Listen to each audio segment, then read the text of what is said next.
জয় শ্ৰী ৰাধে কৃষ্ণ। কৃষ্ণ ভক্তিৰ অৰ্থ কি? আমি কিয় কৃষ্ণ ভক্ত হ'ব লাগে?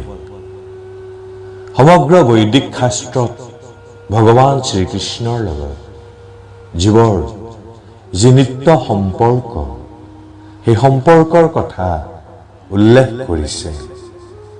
তাত নিৰ্দেশ দিয়া হৈছে জীৱই কেনেকৈ সেই সম্পৰ্কৰ পুনৰ প্ৰতিষ্ঠা কৰি ভগৱানৰ লগত যুক্ত হ'ব পাৰে।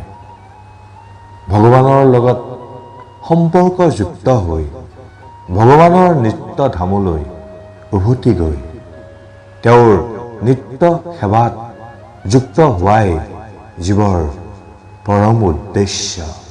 আমি মনত ৰখা দৰকাৰ যে আমি ভগৱানৰ শক্তিৰ পৰা সৃষ্টি হৈছোঁ। সেই ফালৰ পৰা ভগৱান আমাৰ পিতা। গতিকে পিতাৰ লগত পুত্ৰৰ সম্পৰ্ক কি? সেই সম্পৰ্ক প্ৰতিষ্ঠা কৰাৰ দায়িত্ব কি কেৱল পিতাৰ, নে সেই বিষয়ত পুত্ৰৰ কৰ্তব্য আছে?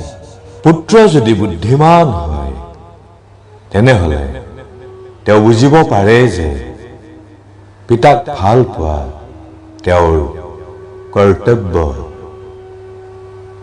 আমাৰ কাৰণে আমাৰ পিতাই কি কৰা নাই? আমি পিতাৰ উপাৰ্জন ভোগ কৰিছোঁ আৰু ভৱিষ্যত আমি পিতাৰ সম্পত্তিৰ অধিকাৰী হ'ম। সেয়েহে তেওঁক ভাল পোৱা, তেওঁৰ প্ৰতি শ্ৰদ্ধা পৰায়ণ হোৱা পুত্ৰৰ কৰ্তব্য।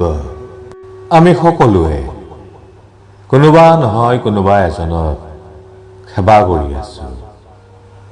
আপুনি যদি চাকৰিয়াল তেনেহলে আপুনি আপোনাৰ বছক সেৱা কৰি আছে। তেওঁক আপুনি সন্তুষ্ট কৰিবৰ চেষ্টা কৰে যাতে আপুনি সা সুবিধা লাভ কৰিব পাৰে।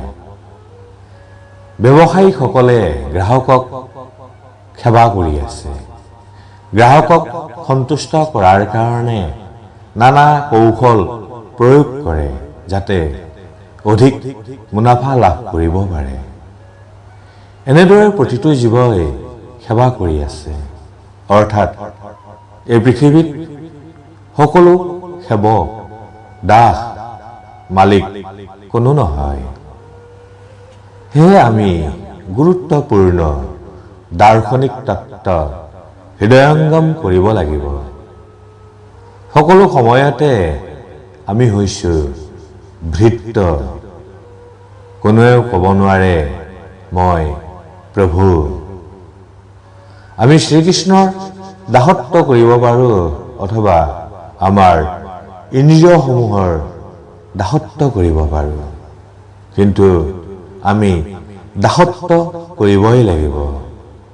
আমি যেতিয়া ইন্দ্ৰিয়ৰ দাসত্ব কৰোঁ তেতিয়া আমাৰ দুখ দুৰ্দশাবোৰ বৃদ্ধি পায়।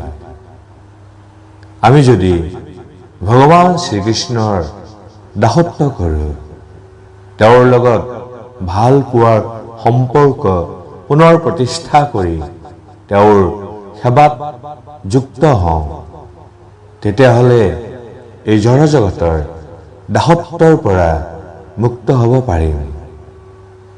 সেয়েহে আপুনি ভগৱানক ভাল পোৱাৰ চেষ্টা কৰিব লাগিব, সেৱা কৰিব লাগিব।